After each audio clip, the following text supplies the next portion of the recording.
জাতিসংঘ গঠন করা হয়েছে কেন আমি জানি না।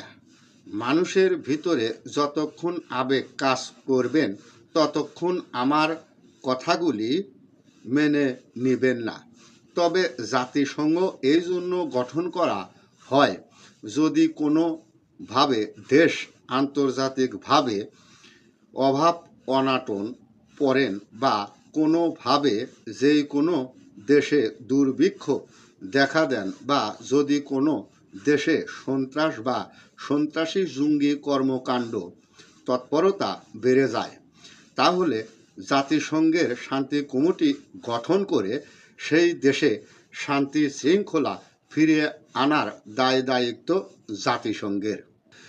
জাতিসংঘের অন্তর্ভুক্ত দেশগুলি যেমন উপমহাদেশের মধ্যে ভারত আমাদের মুরব্বী। এখানে বাংলাদেশিরা ভারত বিদ্বেষী কথা বললেই হবে না, আন্তর্জাতিকভাবে ভারতের বিশেষ ভূমিকা থাকতে হবে। বাংলাদেশের প্রতি বিশেষ ভূমিকা থাকতে হবে এবং থাকা উচিত আমি মনে করি। সেই হিসাবে আমাদের বাংলাদেশ একটি স্বাধীন দেশ।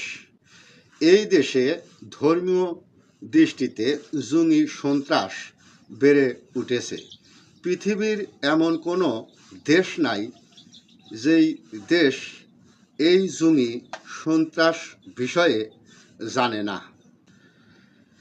বাংলাদেশের জঙ্গিদের যেই কর্মকাণ্ড তৎপরতায় সর্বসাধারণ সংখ্যালঘু উপরে যেই জুলুম নির্যাতন চলছে বা জঙ্গি বাহিনী চালিয়ে যাচ্ছে, সেই কর্মকাণ্ডগুলি কোনোভাবেই মেনে নেওয়া যায় না।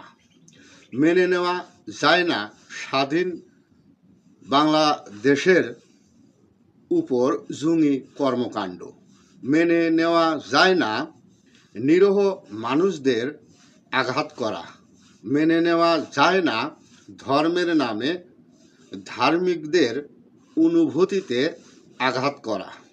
মেনে নেওয়া যায় না জঙ্গি কর্মকাণ্ড করে স্বাধীন সার্বভৌমিতে আঘাত করে সন্ত্রাসী কর্মকাণ্ড করে রাষ্ট্রীয় আইন কানুন নিজের হাতে তুলে নিয়ে নিজেদের মতো করে ব্যবহার করা হচ্ছে। ভারত উপমহাদেশের পণ্ডিত এবং মুরব্বী হলেন বর্তমান মোদী সরকার। সেই হিসাবে সন্ত্রাস সহ জঙ্গি দমন করার দায়িত্ব মোদী সরকারের। কে কি বলল তাতে কিছু যায় আসে না। আর এটাই সত্য যে যারা নিজের হাতে রাষ্ট্রীয় আইন তুলে নিয়ে ক্ষমতা থাকতে চায়, তাহাদের মুখে উচ্ছৃঙ্খল কথা শোভা পায়। বিদায় মুহূর্তে বলতে চাই, বাংলাদেশের জঙ্গি বাহিনী যেই কর্মকাণ্ড চালিয়ে যাচ্ছেন, এই জঙ্গি তৎপরতা কোনো ধর্মেই নাই, বিশেষ করে ইসলাম ধর্ম অনুযায়ী। ভিডিওটি সময় ব্যয় করে দেখার জন্যে সবাইকে ধন্যবাদ।